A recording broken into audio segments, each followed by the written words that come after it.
Ak z UGC začínaš, pravdepodobne robíš aj ty tieto 3 chyby. Prvá chyba je cena. Buď si pýtaš príliš málo, alebo príliš veľa. Cena by mala závisieť od tvojich skúseností a kvality tvojej práce. Čo je ale najdôležitejšie, musíš si veriť a musíš byť presvedčená o tom, že toto je cena za moju prácu, čas a energiu. Lebo ak nevieš presvedčiť seba, tak nepresvedčíš ani značku. Druhá chyba je, že čakáš, že ti spolupráce spadnú z neba, že značky za tebou prídu same.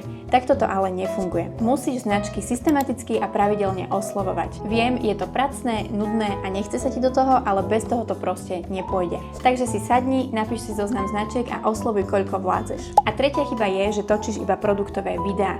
UGC nie je o tom, že si vezmem do ruky krémik, natočím, ako ho otváram, ako je pekne položený vedľa sviečky a ako si ho natieram na ruku. Je to síce pekné, ale nestačí to. UGC je o tom, ako ho používam ja, ako mi reálne zapadol do života. Prečo som ho začala používať, alebo čo mi vyriešil.